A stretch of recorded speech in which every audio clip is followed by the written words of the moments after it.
한국으로 이민을 왔던 한국의 여성은 1년에 한 번 열리는 특별한 축제를 위해 일본을 방문하게 되었다고 합니다. 하지만 그녀는 일본에서 한국과는 매우 다른 경험을 하게 되었고 다시 한국으로 돌아온 후에는 한국과 일본에 대해 솔직한 소감을 남겼다고 합니다. 과연 그녀에게 무슨 일이 있었을까요? 안녕하세요. 저는 서울에서 게임 회사 디자이너로 일하고 있는 26살 독일 미넨 출신 한나 슈미트입니다.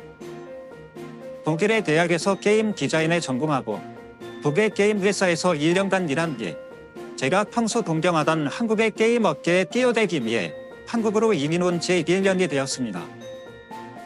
어릴 때부터 한국의 전설적인 프로게이머인 페이커를 존경하며 한국 게임 산업에 큰 관심을 가지게 되었어요. 더 넓은 시야와 새로운 트렌드를 배우고자 하는 마음으로 한국에 온 저는 이번에는 또 다른 문화적 경험을 위해 일본으로 떠날 기회를 잡게 되었습니다. 그 계기는 바로 1년에 2번 열리는 세계 최대의 서브컬처 축제인 코믹 행사였습니다. 일본은 코스프레로도 유명하죠.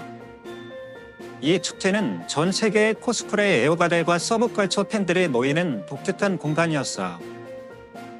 저는 인천공항에서 출국해 설레는 마음으로 일본으로 향했습니다. 축제가 바로 코미키라고 합니다. 만화, 애니메이션, 게임, 코스프레 등 부모님과 기업이 출품하여 서로 교류하는 장이죠. 전 평소 일본 애니메이션도 정말 좋아해서 이번 기회에 꼭 참가하고 싶었거든요. 회사에 연차를 내고 왔답니다. 일본행 비행기를 타기 위해 공항에 도착했을 때부터 정말 설레더라고요. 첫 일본 여행이라 그런지 비행기 타는 것도 다 특별하게 느껴졌어요. 그런데 막상 일본 항공에 탑승하고 나니까 좀 달랐습니다. 비행기에 오르자마자 승무원들이 인사를 하시는데 뭔가 너무 딱딱하고 형식적인 느낌이 들었어요. 한국 항공사를 탈 때는 친근하고 자연스러운 느낌이었는데 일본 항공은 너무 정형화된 서비스를 제공하는 것 같았죠. 기내식도 괜찮을 거라 기대했는데 생각보다 실망스러웠어요. 일본 항공사다 일본 특유의 세심함이 있을 줄 알았는데 기내식은 너무 평범했고 양도 적었습니다. 심지어 제가 특별식을 신청했다고 했는데 확인이 안 됐다면서 일반식을 주더라고요. 승무원들도 영어가 잘 안 통해서 의사소통이 좀 어려웠어요. 간단한 요청을 할 때도 계속 일본어로 대답하 당황스러웠죠. 영어를 한다는 승무원이 오긴 했지만 전혀 알아들을 수 없는 영어 발음이었다. 알고 보니 일본인은 특유의 발음 때문에 영어 발음이 쉽지 않다고 하더라고요. 한국 항공사는 보통 영어나 중국어, 일본어 등 다양한 언어로 소통이 가능한데 말이에요. 비행기가 이륙하고 나서도 안내 방송이 거의 일본어로만 나와서 답답했어요. 중요한 안내사항도 영어로는 짧게 하고 일본어로만 자세히 설명하더라. 외국인 승객을 많이 고려하지 않는다는 느낌을 받았습니다. 기내 엔터테인먼트도 한국 항공사에 비해 많이 부족했어요. 최신 영화나 드라마가 별로 없었고 대부분 일본 콘텐츠 위주였고 게다가 제 좌석의 화면이 좀 흐릿했다. 승무원분들이 별다른 도움을 주지 않으셨어요. 2시간 30분의 비행시간 동안 저는 계속 한국 항공사와 비교하게 됐습니다.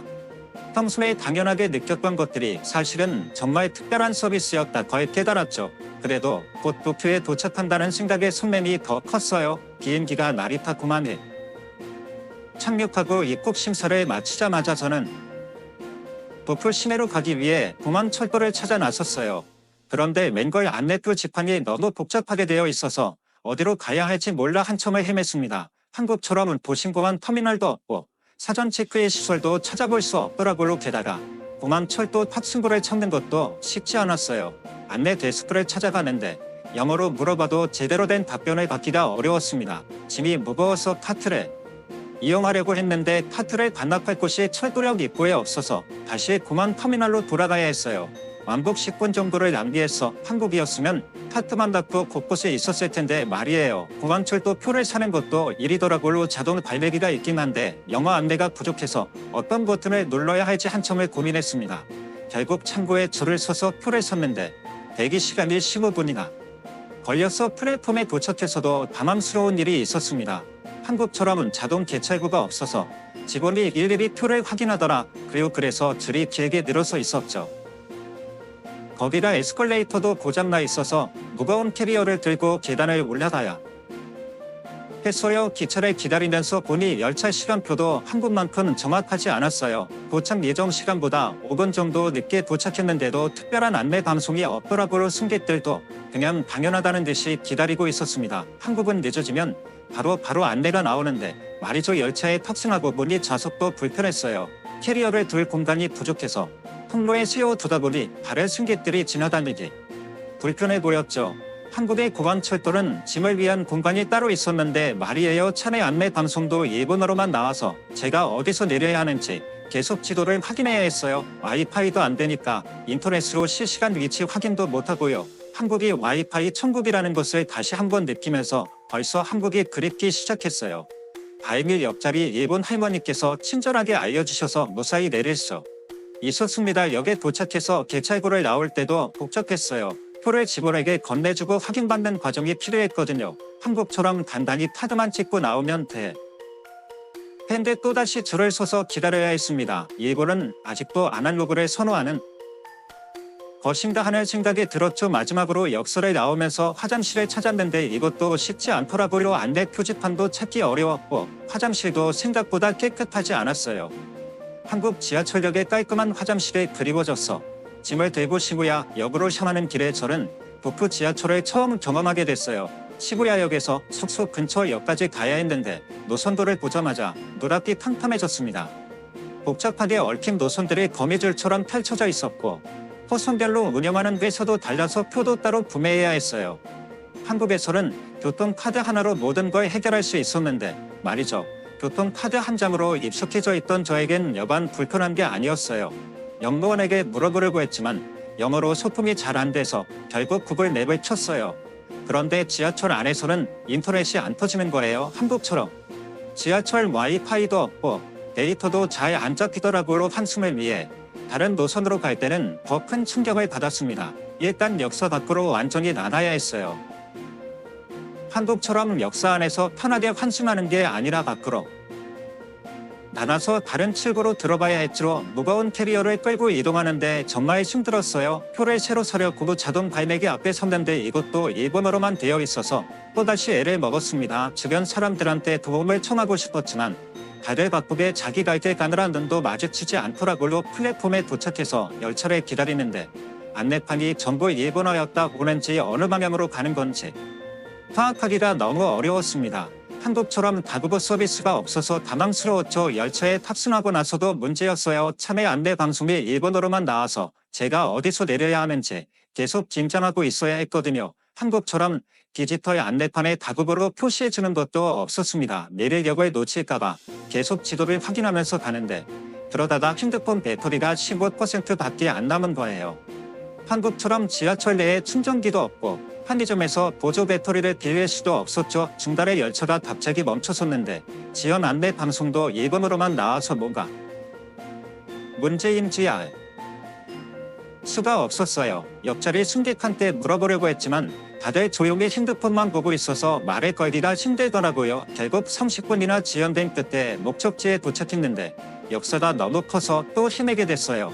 일본어로 된 안내판만 가득하고 영어 안내는 기본적인 것밖에 없어서 칠부 찾기도 쉽지 않았습니다. 마침내 시부야 거리로 나왔는데 역시나 시부야 스크램블 2처럼은 사람들로 북적이고 있었어요. 잠시 숨을 고르고 시부야 역으로 다시 들어갔는데 출퇴근 시간이라 그런지 정말 많은 사람들이 한꺼번에 모였는데 다들 줄을 맞춰서 이동하고 있었어요. 한국도 질서가 잘 잡혀 있지만 일본은 정말 등대처럼 움직이는 느낌이었죠. 그런데 에스컬레이터를 보고 의아했어요. 사람이 없는데도 계속 불어다고 있더라고요. 한국은 사람이 다가가면 자동으로 움직이고 없으면 멈추는 스마트 시스템인데 말이에요. 전력이 많이 낭비되는 것 같아 보였습니다. 시부야역 안에서 코스프레 축제장 가는 노선을 확인하다가 에스컬레이터가 정말 많다는 걸 알게 됐어요. 심지어 2계단 정도 되는 짧은 구간에도 레이터가 설치되어 있었죠. 그것도 전부 쉬지 않고 돌아가고 있었어요. 환승하는 과정에서 다른 것도 발견했어요. 에스컬레이터에서 한쪽은 서서 가고 다른 한쪽은 걸어가는 문화가 있더라고요. 한국은 안전을 위해 걷지 말라고 하는데 일본은 오히려 걷는 게 당연한 듯했어요. 특히 출퇴근 시간에는 더 심했습니다. 다들 바쁜지 에스컬레이터 왼쪽으로 빠르게 뛰어 올라가더라고요. 그러다가 누가 넘어지기라도 하면 큰일 날 것 같았어요. 한국의 안전 중심 문화가 더 좋아보였죠. 역사 내부를 둘러보면서 또 하나 특이한 점을 발견했어요. 에스컬레이터 옆에 항상 계단이 있는데도 대부분의 사람들이 에스컬레이터만 이용하더라고요. 권장하지 않아요. 그리고 에스컬레이터 주변 청소도 잘 안 되어 보였어요. 먼지가 쌓여 있는 곳도 있고 움직이는 손잡이 부분이 좀 지저도 냈죠. 한국은 수시로 소독하고 깨끗이 관리하는데 말이에요. 에스컬레이터 고장도 자주 보였습니다. 그런데 수리하는 모습은 보기 힘들었어요. 그냥 고장 안대문만 붙여두고 그대로 두더라도 고장나면 바로 수리팀이 와서 고치야 시부야역에서 한섬을 구경하다가 건너편 플랫폼으로 가서 숙소 근처 역으로 향했어요. 도착한 역 주변을 살펴보니 한국과는 또 다른 모습이 눈에 띄더라고요. 역산의 편의 시설이 거의 없었어요. 한국처럼 쇼핑몰이나 식단단은 찾아볼 수도 없었죠. 그런데 더 놀라운 광경을 목격했어요. 의자마다 작은 인형들이 줄지어 놓여 있는 거예요. 알고 보니 한 여성분이 자신의 피규어이며 20개 정도를 의자마다 늘어놓고 사진을 찍고 있었어요. 다른 승객들은 서서 기다릴 수밖에 없는 상황이었죠. 심지어 그 여성분 옆자리에는 큰 가방이 놓여 있었는데 거기서도 계속 인형을 꺼내더라고요. 힘들어 보이는 노인분이 안고 싶어하는 기색을 보이셨는데 전혀 신경 쓰지 않고 계속 인형들을 늘어놓았어요. 또 다른 빌런도 있었어요.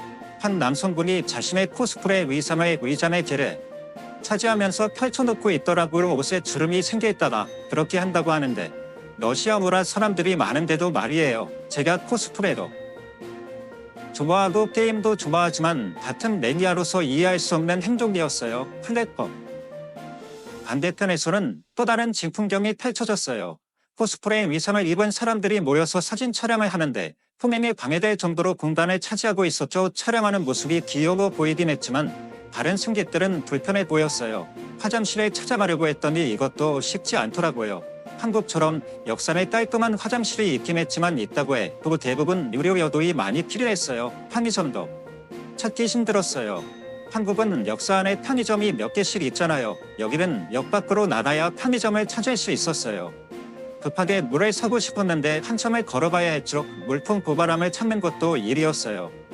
한국처럼 디지털 고바람이 아니라 열쇠로 잠그는 옛날 방식이더라고요. 거기다 사용법도 전부 일본어로만 써 있어서 사용하는데 시간이 좀 걸렸습니다. 역산의 안내 시스템도 불편했어요. 한국처럼 큰 디지털 안내판이 없어서 전철 도착 시간이나 행선지를 확인하기가 어려웠죠. 종이로 된 시간표를 일일이 확인해야 했어요.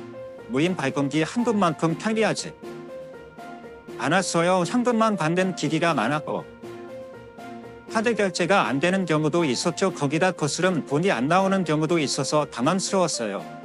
그러다가 열차 안에서 또 다른 특이한 광경을 보게 되었습니다. 코스프레 척제장으로 가는 열차 안에서 갑자기 지연 안내 방송이 나왔어요.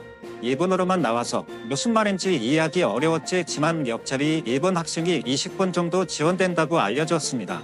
축제 시작 시간에 늦을까봐 조마조마했어요.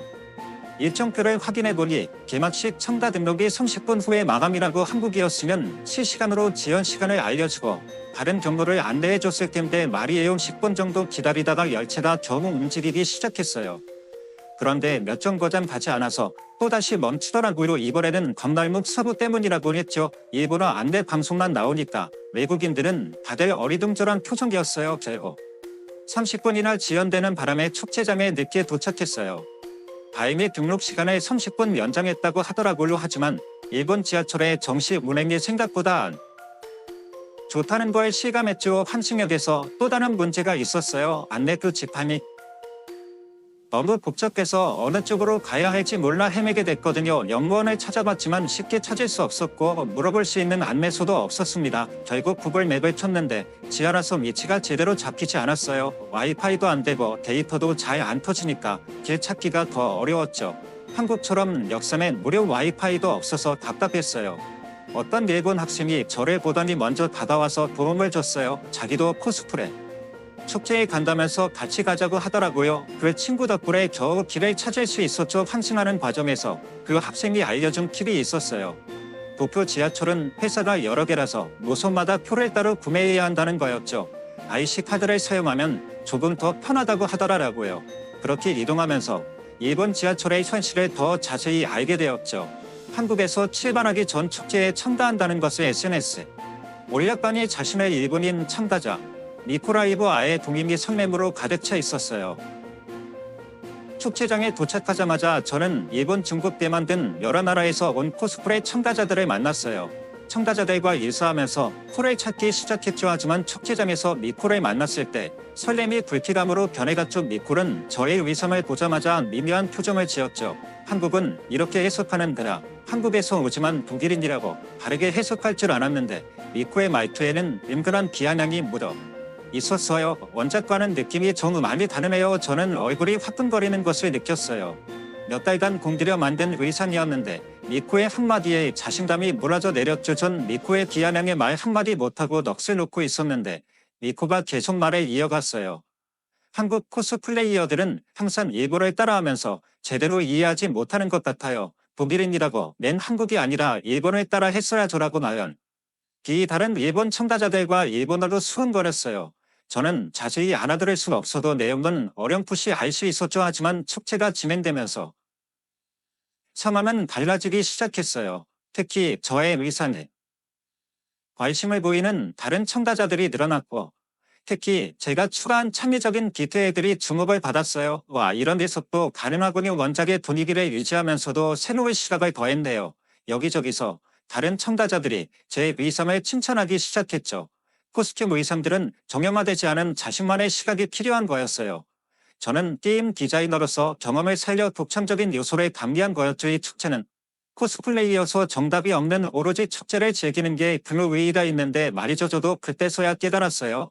전 다시 자신감을 되찾고 그때 미코를 돌아보며 말했어요. 미코의 의상은 창의성이 없어 보이는데요. 무조건 따라만 하면 안 되죠라고 했더니 머쓱한지 스위치에 빠져서 다른 곳으로 향했어요. 저는 다른 참가자들과 대화를 나누며 한국을 소개했고 한국도 다양하게 즐기고 있다고 이야기했어요. 어느 한 외국인 참가자와 대화를 하며 공항에서 여기까지 오면서 지하철이 힘들었다는 이야기가 나왔는데 저와 같은 불편함으로 힘들었다고 해요. 다들 한국의 지하철 시스템에 대해 궁금해하더라고요. 특히 무료 와이파이와 편리한 환승 시스템에 대해 많이 물어봤습니다. 한숨에 된 출신 참가자는 도쿄에 살면서 한국 여행을 자주 다녀왔다고 하더라고요. 서울 지하철역의 쇼핑몰과 편의시설이 너무 부럽다고 했어요.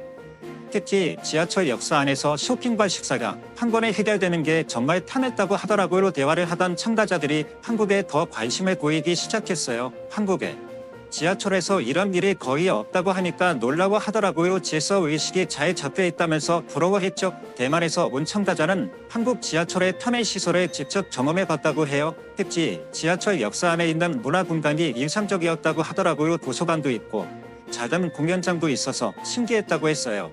한국에서 온 친구는 한국 지하철의 안전시설이 가장 인상적이었다고 했어요. 스크린 도어가 모든 역에 설치되어 있고 기상구도 잘 표시되어 있어서 안심이 된다고 하더라고요. 심지어 싱가포르에서 온 참가자는 한국의 지하철 앱을 보여주면서 자랑하더라고요. 실시간으로 열차 위치를 확인할 수 있고 혼자 도까지 알 수 있어서 너무 편리하다고 했죠. 축제장에서 만난 태국 관광객도 한국 지하철역의 화장실이 호텔 화장실처럼 깨끗하다면 놀라워했어요. 공공시설인데 이렇게 깨끗하게 관리되는 게 대단하다고 하더라고요. 코믹의 축제가 한국 지하철 체면 축제로 변한 듯한 느낌이 들었죠. 독일인이 이제만 한국에 대해 소개하면서 내심 뿌듯했어요. 그렇게 이야기를 나누다 보니 벌써 저녁이 되었어요. 축제장을 나와 도쿄 야경을 구경하기로 했어요. 제에서 만난 일본에서 사는 스웨덴 홍콩 친구들과 같이 다니기로 했는데 늦은 시간이라 지하철 이용이 좀 걱정되더라고요. 도쿄타워를 구경하고 돌아오는 길에 지하철역으로 향했는데 한국과는 또 다른 모습이 보였어요. 일단 늦은 시간인데도 에스컬레이터가 전부 돌아가고 있었어요. 사람이 거의 없는데도 말이죠. 역사 내부는 생각보다 어두웠어요. 한국처럼 밝은 조명이 아니라서 좀 무서웠죠. 게다가 밤에는 연무원도 찾기 힘들어서 더 불안했어요. CCTV 많이 보이지 않았고요.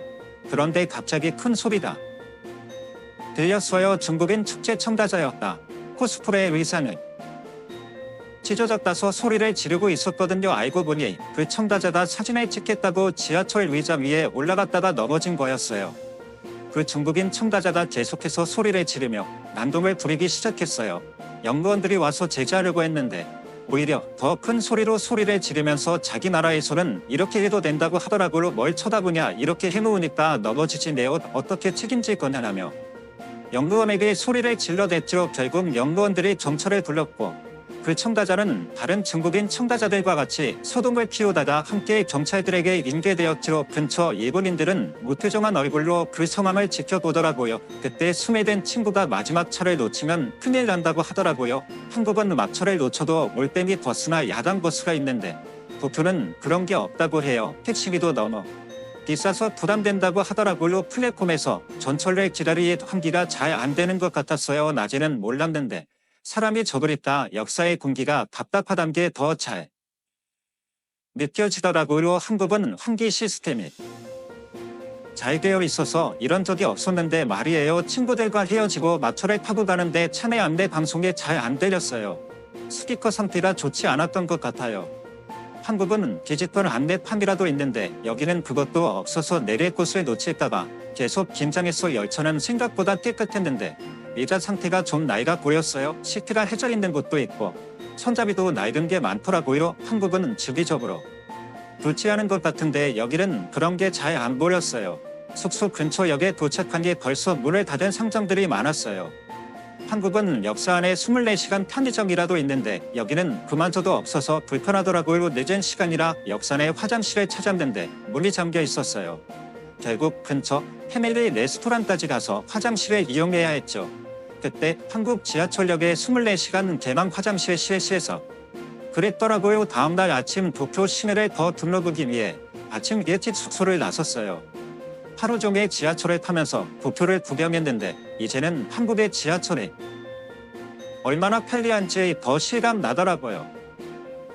특히 아침 7분 시간에 도쿄 지하철을 타보니 더 큰 차이를 느꼈어요. 사람이 너무 많아서 숨쉬기도 힘들었는데 냉방도 제대로 안 되는 것 같았어요. 한국은 혼잡할 때 임시 열차를 더 투입하는데 여기는 그런 게 없었죠. 역사마당 노선도를 찾기도 힘들었어요. 한국은 디지털 안내판에서 쉽게 경로를 찾을 수 있는데 여기는 종이로 된 노선도만 있어서 불편했죠. 거기다 외국어 안내도 부족해서 계속 헤매게 됐어요. 신주구역에서는 더 놀라운 걸 발견했어요. 객찰구를 지나려 갑자기 IC 카드가 안 되는 거예요. 알고 보니 철도 위에서다 달라서 새로 표를 사야 한다고 하더라고요. 한국은 교통카드 하나로 다 해결되는데 말이죠. 점심시간에 역사 안에서 식사를 하려고 했는데 앉을 곳이 없었어요. 한국처럼 푸드코드나 벤치가 없어 결국 서서 먹어야 했죠. 휴대폰 충전할 것도 없어서 배터리 걱정도 됐고요. 도쿄 근교로 나가보려고 했는데 표 구매가 너무 복잡하더라고요. 자동 발매기 일본어만 되어 있어서 결국 창구에 가서 줄을 서요. 했어요. 한국은 앱으로 간단히 살 수 있는데 말이에요. 오후에는 비가 왔는데 무선을 들고 지하철을 타려니 더 불편했어요. 한국은 무선 빗물 제거기 뒤에 포장기가 있는데 여기는 그런 게 없어서 바닥이 다 젖더라. 저녁에는 김자 쪽으로 가봤는데 에서 길을 잃어버렸어요. 한국처럼 7부자 지역 건물이나 관광지가 표시된 안내도 없어서 한참을 헤맸지. 물어볼 연구원도 찾기 힘들었고요. 결국 하루 종일 도쿄 지하철을 타면서 한국의 발전된 시스템이 세상 대단하게 느껴졌어요. 특히 역사의 탐해 시설이나 안내 시스템은 정말 큰 차이가 났죠. 귀국을 하루 앞두고 아키하바라 도착했어요. 마지막으로 일본 오타쿠 문화의 성지를 구경하고 싶었거든요. 역시나 아키하바라 역도 다른 도쿄 지하철과 비슷하게 불편했어요. 한국에서 코스프레 축제가 열리는 코엑스나 서울역은 지하철역과 바로 연결되어 있어서 편한데 아키하바라 역에서 나와서 한참을 걸어가야 했어요. 게다가 짐 보관함도 찾기 힘들어서 한 가방을 들고 다녀야 했죠. 축제장에서 만난 친구들과 다시 만날 이야기를 나눴는데 한국에 방문한 적이 있는 스웨덴 친구도 한국의 코스프레 행사가 더 편리하다고 하더라고요. 한국은 지하철역 안에 한국실이나 메이크업실까지 있는데 여기는 그런 시설이 전혀 없었거든요. 특히 코미월드 같은 한국 코스프레 행사장은 지하철역과 완전히 연결되어 있어서 날씨 걱정 없이 편하게 다닐 수 있다고 했어요. 반면 일본은 야외 행사가 많아서 비가 오면 의상이 망가질까 걱정된다고 하더라고요. 마지막으로 나리타 공항으로 가는 길에 일본 지하철의 현실을 다시 한번 실감했어요. 공항임 전철이 지연된다는 안내 방송이 나왔는데 역시나 일본어로만 나와서 당황스러웠죠.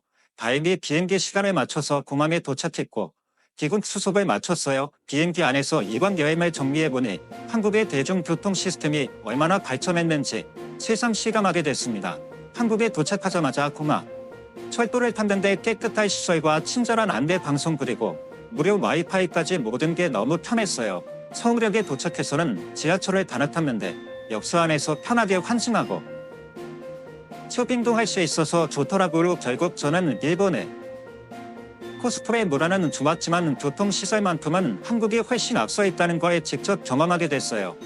특히 지하철 역사의 편의시설이나 안내 시스템은 비교가 안 될 정도로 차이가 났죠. 이번 여행은 제가 평소에 당연하게 여겼던 것들이 사실은 정말 편리하고 발전된 시스템이었다고 깨닫게 해준 소중한 경험이었습니다. 한국에 살면서 편리함이 몸에 배었지만 독일도 만만치 않게 대중교통이 불편합니다. 대중교통 지연은 편하게 경험할 수 있습니다. 주말에는 사람들의 이동량이 많아 지연되는 경우가 많거나 때로는 취소되기도 합니다. 독일에 살 때는 그러려니 하고 살았지만 배차 간격도 짧고 제 시간에 따박따박 오는 서울 지하철과 비교했을 때 답답하게 그지없습니다. 언젠간 한국 생활을 접고 부모님이 계신 친구들이 있는 독일로 가서 생활할 날이 올지도 모르겠지만 미리 생각하지 않고 한국에서의 빠르고 편리한 문화를 한껏 즐겨보려 합니다. 아마 한국에서 정착하고 살지도 모를 일이지요. 저는 한국에 살면서 그 편리함이 너무 익숙해져 버린 것 같아요. 발전된 시스템과 빨리빨리 문화가 단순한 속도가 아닌 열정과 에너지로 가득한 한국만의 특별한 리듬이라는 걸 저도 이미 알고 있었던 걸까요? 저의 발걸음에는 짧았지만 답답했던 여행을 뒤로하고 제가 살던 한국을 다시 찾는 발걸음이 가벼웠습니다. 가끔 TV즈 외국인 연예인들도 TV에 나와서 이야기하는 것을 들어보면 본인들 나라로 돌아가기 싫은 이유가 인터넷 와이파이가 느리고 방해 택배 배송은 상상도 못 하며 대기 시간이 너무 길어서 기다리면 퇴근 시간이 되어서 직원이 퇴근해서 다음날 다시 가야 한다고 할 정도라고 하니 한국이 그만큼 살기는 정말 최고라는 건 명백한 사실 같아요. 일본에서 한국으로 돌아왔을 땐 마치 사이다를 마신 기분처럼 정말 시원했습니다. 빠른 인터넷 편리한 생활시설 일본에 있으면서 답답해 죽는 줄 알았네요. 가끔 어느 식당을 가면 어르신들이 이런 말을 들을 때가 있어요. 해외 어디를 가봐도 한국처럼 잘 되어 있는 나라가 없더라는 말씀들이 저는 독일인들 말에 100번 공감합니다. 호주 정부 관광청에서 한 일본인들과 실개미를 벌이고 있는 한 호주 여성이 보입니다. 그녀는 한국을 언급하며 일본인들의 길을 탁 죽이는 듯한 행동을 하고 있는데요. 과연 무슨 일이 있던 걸까요? 안녕하세요. 저는 호주 정부 관광청에서 일하고 있는 35살 스나저스입니다. 사실 관광청에서 일하는 게 제 꿈은 아니었어요. 원래는 세계를 자유롭게 옮고가며 여행을 하는 여행가가 되고 싶었지만 현실적인 어려움으로 인해 여행사에서 일을 하게 됐죠. 뭐 어쩌겠어요. 하고 싶은 일만 하면 살 수는 없잖아요. 딱히 하고 싶었던 일은 아니었지만 여행사에서 일했던 시간들은 좋은 기억으로 남아 있습니다. 여행사에서 일을 하지 않았더라면 절대 보지 않았을 나라의 사람들도 많이 만났고 좋은 추억들도 쌓았어요. 하지만 누구나 그렇듯 제가 일을 했던 여행사에 진상이 있었어요. 그리고 그 진상들의 실체는 일을 시작한 지 얼마 되지 않아서 알게 됐죠.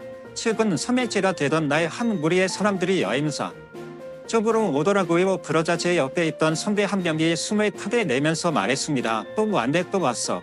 항상 웃는 얼굴로 손님들을 맞이하던 선배가 왜 이렇게까지 불편한 감정을 감추지 않는지 궁금하더라고요. 그리고 조금 무섭기도 했어요. 원래 맨날 묻던 사람이 갑자기 정색하면 무섭잖아요. 손님이 여행사 문을 열고 들어온 순간 선배는 여느 때와 같이 영업용 미소를 띠며 친절하게 인사했습니다. 안녕하세요. 무엇을 도와드릴까요? 평일을 위해 한국어로 번역을 했을 뿐 앞으로의 모든 이야기는 영어로 진행됐습니다. 선배의 일설에 들은 손님들은 자신들 나라의 언어로 뭐라 이야기를 했어요. 당시 저는 영어, 스페인어만 알았지 다른 나라의 언어에 대해서는 잘 알지 못했습니다. 그래서 그게 한국어인 줄 알았어요. 그래서 순간 선배가 한국 손님들은 다 괜찮다고 했는데 왜 이렇게 불편한 표정을 짓고 있는 거지라고 생각했죠. 제가 왜 손님들의 언어를 당연히 한국어라고 생각했냐면 저희 여행사에서 제공하는 아시아의 언어는 한국어밖에 없거든요. 다른 여행사라면 모르지만 저희 여행사는 아시아에서 오는 손님은 오로지 한국인들만 받겠다서 과감하게 영어, 스페인어, 한국어로만 서비스를 진행했습니다. 그리고 이건 여행사 문학대 대문짝반하게 적혀 있어요. 눈이 보이는 사람이라면 못 보고 지나치 수가 없죠. 그리고 혹시 영어를 못 읽을까봐 한국어 스페인 국기에 동그라미를 그린 아이콘도 함께 붙여놨습니다. 이렇게 철저하게 우리는 한국인만 봤습니다. 그 공지의 말씀에 그 손님들이 한국인일 거라고 생각하는 게 무리는 아니죠. 그런데 조금 이상했어요. 한국인 손님이라면 옆에 있던 한국인 가늠자 직원이 나서야 했는데 그 직원도 고개를 절레절레 흔들면서 모니터에 집중했어요. 그 자리에 있던 직원들 모두가 정말이 안 물고 손님들 쪽은 보지 않고 있었어요. 걸리면 큰일 난다, 걸리면 큰일 난다, 모르는 척하자라는 생각이 제 귀에 들리는 것만 같았죠. 그런데 그 순간 손님들의 시선이 저에게 꽂혔습니다. 그러면서 제 어깨 이불에 쾅쾅 치면서 뭐라고 하는 거예요. 상대와 말이 통하지 않는 것 같으니까 저에게 얘기를 한 건데 저는 영어로 죄송하지만 무슨 말씀을 하시는 건지 이해할 수가 없습니다라고 대답했어요. 차라리 번역기라도 쓰면 좋을 텐데 중분 핸드폰 두고 끝까지 자기 나라 언어만 얘기하더라고요. 그 손님들은 한국어, 스페인어, 영어밖에 안 된다고. 대문짝반하게 써붙여 놓은 가게에 굳이 들어와서는 자기들 언어가 통하지 않는다고 가슴을 쾅쾅 치며 돌아갔습니다. 선배는 한숨을 푹 쉬면서 의자에 푹 주저앉았어요. 저는 선배에게 대체 어느 나라 사람이에요라고 물었죠. 그런데 선배에게서 나온 대답을 듣고는 정말 깜짝 놀랐어요. 일본인이라 제가 놀란 데는 다 이유가 있었어요. 저는 원래 여행가가 꿈이었어요. 제가 아시아 여행을 가게 된다면 가장 먼저 가고 싶었던 나라가 일본이었다. 이 모습이 제 상상력과 호기심을 자극했던 제가 3회 시드니는 자연과 붙어있기는 하지만 도시적인 분위기가 큽니다. 그리고 크고 길쭉길쭉한 건물들도 많고 사람들도 크다 보니 건물의 층고 또한 높아요. 그래서 일본에 꼭 가보고 싶었죠. 그리고 일본 영화를 보면 꼭 등장하는 장면들 있잖아요. 자전거를 탄 사람들이 벚꽃이 휘날리는 도로를 달리면서 봄바람을 만끽하는 그런 장면이요. 저도 그런 여리와 도마 닦은 장면들을 꼭 경험해보고 싶었습니다. 그런데 실제로 본 일본인들은 제 상상과 전혀 달랐어요. 친절하게 말을 건네고 웃으면서 대화하는 미디어 속 사람들은 어디 가고 눈을 뒤집어 깐 채 제 앞에 테이블을 공격적으로 퉁퉁 치는 사람들만 있더라고요. 그리고 제가 들은 게 일본어였다. 통애들은 일본어는 나는 나듯 하기만 했었거든요. 더 놀라운 건 이런 일이 한두 번이 아니라는 듯한 성대와 다른 직원들의 태도였습니다. 혹시 이런 일이 자주 있나요? 심할 때는 하루에 몇 번이나 저래하지만 우리는 일본어 서비스가 없잖아요. 그 말이 통하면 우리가까지 일본인을 싫어하게 됐겠어요. 알려줘도 안다. 조금 이상하더라고요. 번역기를 돌려줘도 안단다니 설마 못 알아듣는 건 아닐 거고. 요즘엔 번역기에 글을 읽어주는 기능까지 있잖아요. 알고 보니 일본인들은 일본어 서비스가 안 된다고 하면 왜 일본어 서비스가 없냐라면서 화를 냈다고 합니다. 이게 믿어지시나요? 저도 처음에는 에이 그 정도는 아니겠지라고 생각했어요. 현실적으로 말이 안 되잖아요. 개념이 없는 사람들이 한두 명이라면 그건 그럴 수 있다고 생각해요. 하지만 이게 여러 번 반복된다는 건 개념이 없는 사람들이 한둘이 아니라는 건데 이런 비상식적인 일을 벌이는 사람이 이렇게나 많다니 선배들이 일본인들을 안 좋아해서 과장되게 말하는 거라고 생각했습니다. 그런데 7분 일주일도 되지 않아서 저는 선배들의 말에 200% 동의하되 비로소요. 일본인들이 화를 내는 이유는 간단했습니다. 왜 일본어를 알아듣지 못해였어요.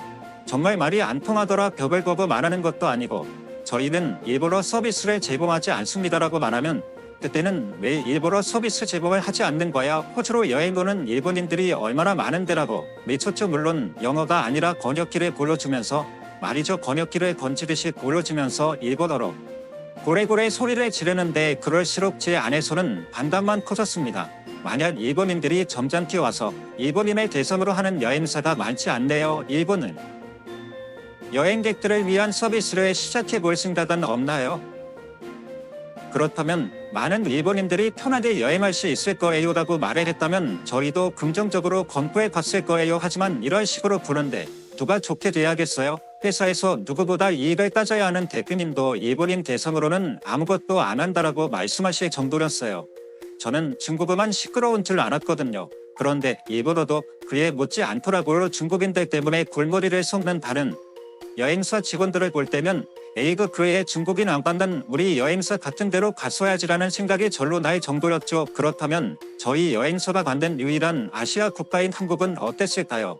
제가 경험한 한국 관광객들은 반응 최고였어요. 매너도 좋았고 한국어 가능한 직원이 없으면 영어로 능숙하게 대화했고 영어를 잘 못하는 분들도 더듬더듬 영어를 써보려고 노력하셨고 연세가 있는 분들은 영어 회화책을 들고 문장을 찾아다며 자신들의 생각을 전달하려고 하셨습니다. 물론 그분들이 그렇게까지 하셔야 할 이유는 없어요. 그러나 해외에 여행을 나왔으니 지방 나온 거 언어 공부도 함께 해보자라는 마음을 알게 되니까 괜히 제 마음이 다 뭉클하더라고요. 멋있어 보이기도 했고요. 번역기 사용은 당연히 직원이었습니다. 그래서 한국어 가는 직원이 자리를 비워도 초짜인 제가 응대를 할 수 있을 정도였죠. 저는 내 사장님이 한국인들만을 고집하는지 바로 이해할 수 있었어요.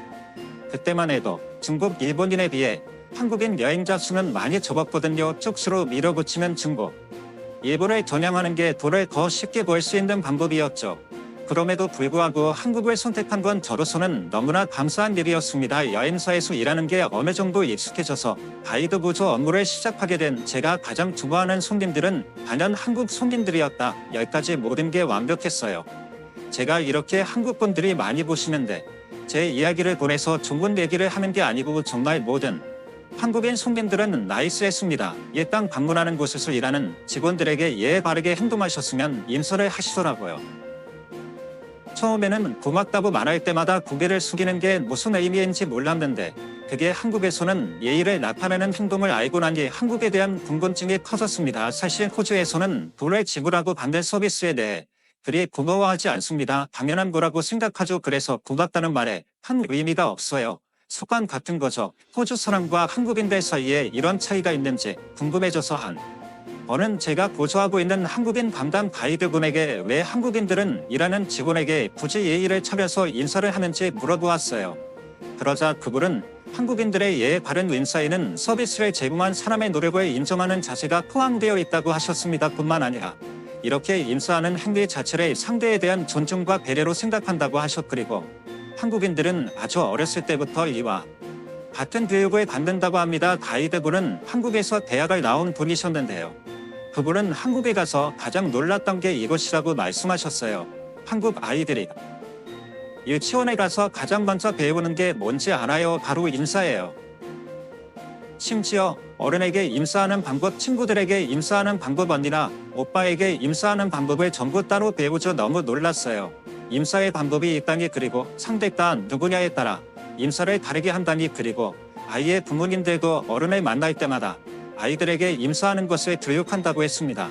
어린이집, 유치원 차를 타고 내릴 때마다 부모님과 선생님께 배에 손을 얹고 인사한다고 했죠. 저는 이런 한국식 교육이 성인이 될 때까지 영향을 끼친다고 생각했어요. 인사는 곧 배려이고 인사를 어렸을 때부터 배웠으니 한국인들 몸에는 배려가 배어 있을 수밖에 없는 거죠. 저는 이런 차이점이 한국인과 다른 나라의 사람들의 수준 차이를 만든다고 생각했습니다. 특히 저희 여행사에서는 더더욱이요. 한국 사람들의 대부분은 영어를 잘했지만 그 중에서도 영어가 익숙지 않은 분들이 계셨어요. 하지만 그분들은 익숙지 않더라도 소통하기 위해 노력하셨고, 왜냐하면 외국의 서버가 한국어를 모를 수도 있잖아요. 그런데 주변에 있는 일본인 관광객들은 아주 간단하게 일본어로 주문을 했습니다. 저는 여행사에서뿐만 아니라 일반적인 식당에서 아직 이런 뻔뻔한 행동을 하는 모습에 정막을 금치 못했어요.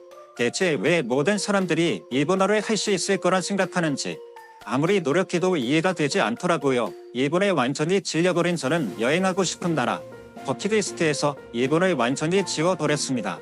저는 20대 초반에 일하던 여행사를 그만두고 미지막하게 입학한 대학을 졸업한 뒤 여러 일을 하다가 지금 소속되어 있는 관광청에 들어오게 되었어요. 그리고 그곳에서 호주로 워킹 홀리데이를 하러 오는 사람들의 관리를 담당하게 되었죠. 그리고 그 나라 중 하나가 오랜 시간이 지났던 터라 일본에 대한 감정이 어느 정도 시속된 게 있었고 아직도 그렇겠소라는 생각이 들었어요.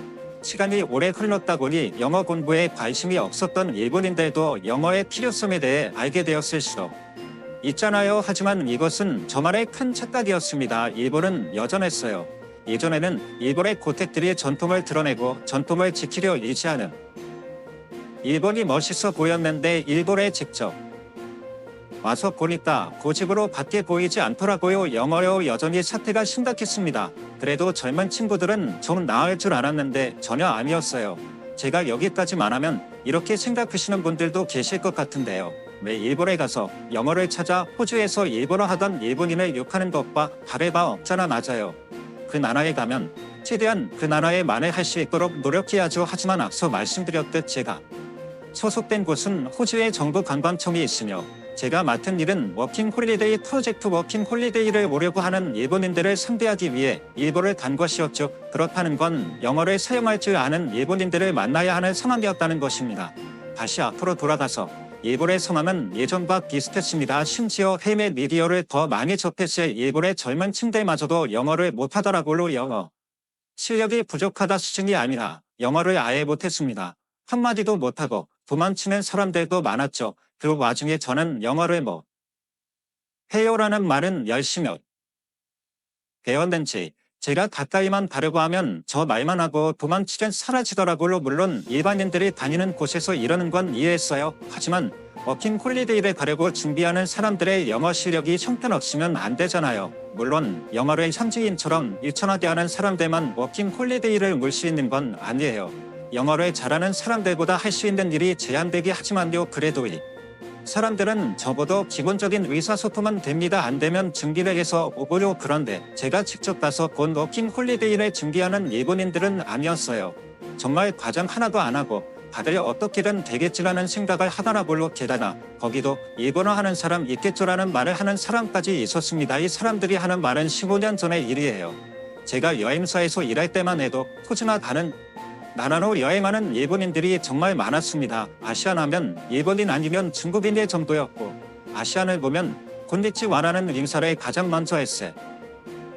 정도니까요. 하지만 이건 벌써 10년이 넘은 얘기예요. 요즘에 여행을 가장 많이 다니는 아시안들은 중국인과 한국인입니다. 하지만 아시안을 보면 하는 인사는 안녕하세요. 일본 중국인 관광객들이 많은 이유는 인구가 많기 때문이고 인구 대비 관광객 수를 비교하면 한국인이 더 많지 않을까 생각합니다.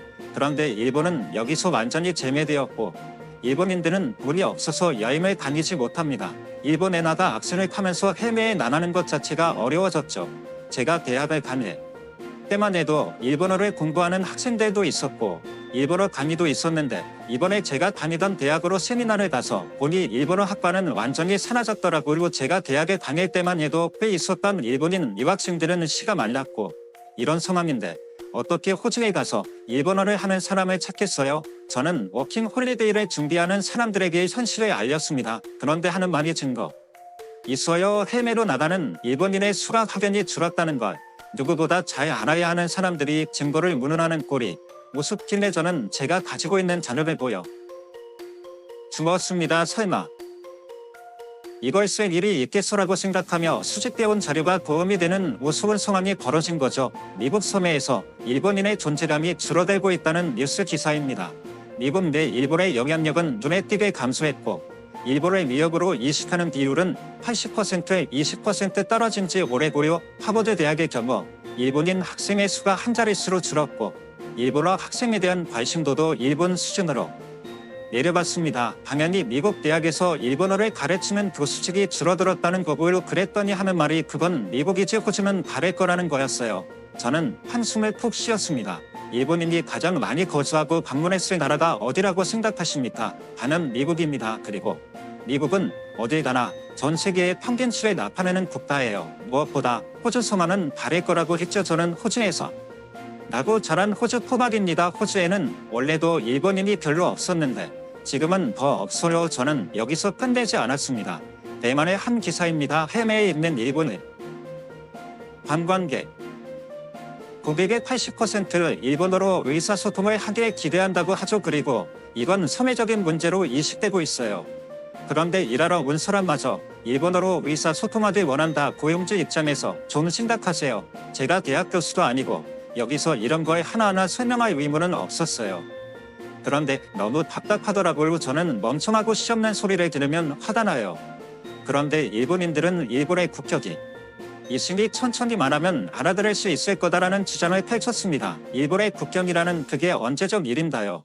저는 이 우물한 개구리들에게 현실을 알려주고 싶었습니다. 아직도 일본이 아시아의 넘버원이라고 생각하는 건데 아시아의 주류 국가는 한국이 된 지 오래입니다. 이 얘기를 하니까 이단이 움찔거리는 게 느껴지더라고요. 10여 년 전에도 한국인들은 일정한 영어 실력을 가지고 있었 영어 실력이 부족하더라도 그것을 극복하려는 노력을 보여주었어요. 그리고 이런 노력을 통해 한국인들의 영어 실력은 더욱 상승했고 요즘엔 워킹 홀리데이로 호주를 찾는 한국인들 대부분이 원어민 수준의 영어를 구사한다는 겁니다. 게다가 그들은 한 번도 해외에 나와 본 적 없는 사람들이에요. 이 얘기를 하니까 자기들끼리 수근덕거리더라고요. 그러면서 분명 영어를 한마디도 못하는 사람들이 있을 거라고 얘기를 했습니다. 네, 그런 사람들도 있죠. 하지만 저희가 고용주들을 대상으로 조사함에 따르면 한국인들은 언어의 장벽을 극복하기 위해 꾸준히 노력하고 있었습니다. 이런 모습이 고용주들에게 일시기. 괜히 고용주들은 영어를 못해도 한국인이라면 일단 뽑자는 생각을 하게 되는 거죠. 그에 반해 일본인들은 어떤 의식인 아십니까? 일본인들은 아직도 뭐가 뭔지 이해를 못하고 멀뚱히 저만 바라보고 있었어요. 저는 이제서야 일본인들의 답답하고 오만한 모습에 위기감을 느낀 이유를 제대로 밝히게 되었습니다. 저는 한 가지 뉴스를 고려주었는데요. 그 뉴스는 호주의 브리즈번의 무료 급식소에서 음식을 반환하고 있는 일본인들의 모습이었습니다. 워킹 홀리데이를 왔는데 이 자리에서 모두 잔려 음식을 살 돈이 없어진 거죠. 요즘 무료 급식소를 방문하는 사람들 중 대부분은 일본인이라고 합니다. 이게 일본의 현실입니다. 호주 사람들이 일본의 국격을 판단하는 기준은 호주에 남아있는 일본인의 모습이에요. 호주 사람들 입장에서 일본은 언어도 안 되면서 노력도 안 하는 직원입니다. 그에 반해 한국은 여기 보이시나요? 제가 짚은 곳에는 무료 급식소에서 봉사하고 있는 한 동양인이 있습니다. 그 사람은 한국인이었어. 누구는 일자리 없어서 무료 급식으로 생계를 전전하고 누구는 남의 땅에서 봉사활동을 하고 한국인들은 그건 누구도 따라올 수 없는 성실함을 바탕으로 호주에서 인정을 받고 있을 뿐만 아니라 한국의 국격을 드높이고 있어요. 이런 한국인들도 언어의 장벽을 극복하기 위해 노력합니다. 그런데 당신은 대체 뭡니까? 제가 한 말에는 이 말의 과장도 없었어요. 제가 한국을 더 좋아하기 때문에 한국을 일부러 좋게 말한 것도 아닙니다. 저는 일본에서 있는 워킹 홀리데이 설명회를 마치면 한국으로 가게 될 예정이었습니다. 그래서 일본과 한국에서 온 사람들의 실상을 조사했는데 그 결과 알게 된 것들이에요. 제 말에 거짓은 하나도 없었지만 제 앞에 있는 일본인들 눈빛은 마치 저를 거짓말 재미로 보는 듯했습니다. 그때 20대 초반에 겪었던 일본인 관광객들이 생각났습니다. 독선적이고 거만해했던 그 모습이 말이죠. 저는 더 이상 그곳에 남아 있을 필요성을 못 느꼈고 설명회에서 나왔습니다. 그리고 일본인들에 대한 심서를 담아야겠다고 생각했어요.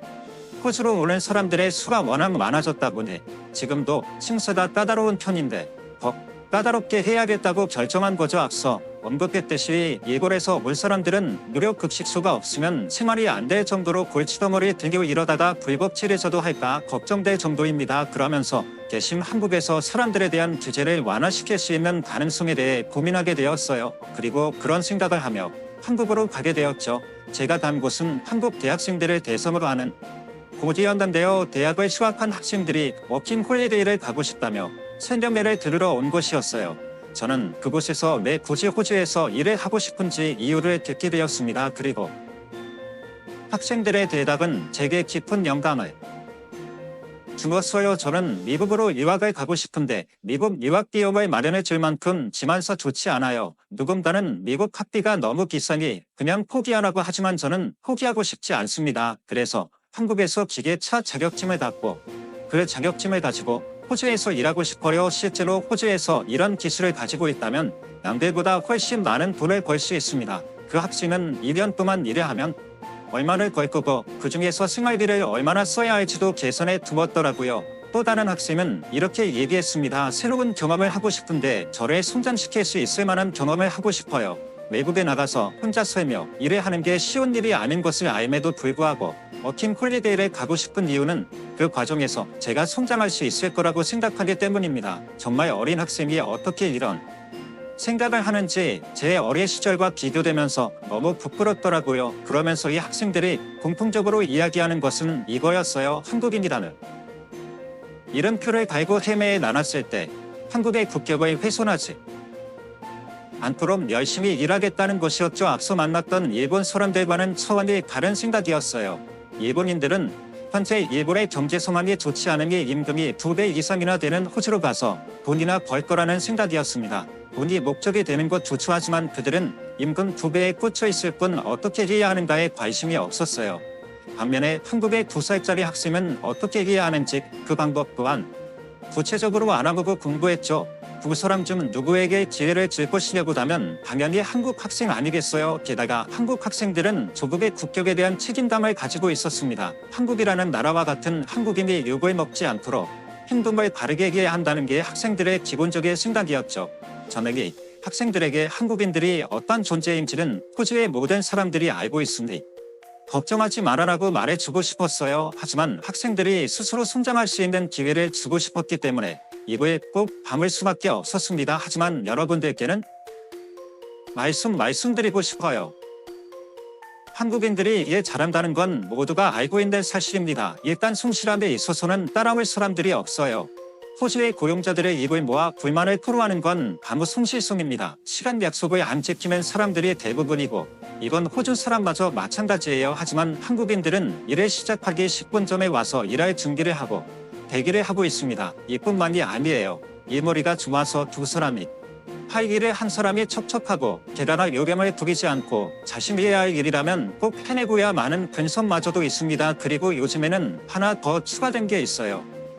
한국의 문화 콘텐츠가 급부상하면서 한국에 대한 사람들의 인식 자체가 달라졌습니다. 잘생기고 예쁜 사람들만 사는 나라, 발전되고 세련된 나라든 한국에서 왔다는 말만 하면 모두가 동경의 시선으로 바라보죠. 외국에서 일해 하러 왔다는 말을 하면 무시하거나 깔보는 경우가 있는데 한국은 전혀 아니에요. 와, 너 한국에서 왔어.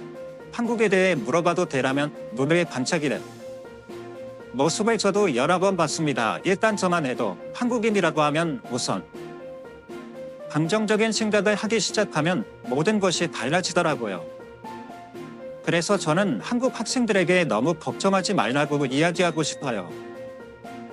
한국인이라는 사실만으로도 이리 많은 인정을 받고 있다는 걸 알았으면 좋겠거든요. 이렇게 수라보니 한국인들이 부러워지네요. 아직 저는 호주 사람입니다라고 말해도 한국인들처럼 특별한 대우를 받지는 못했거든요.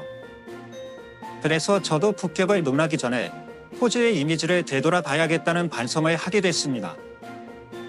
요즘 전 세계가 한국을 긍정적으로 바라보고 있어요. 제가 살았던 호주에서도 한국이라는 나라에 대한 이미지가 정말 좋습니다.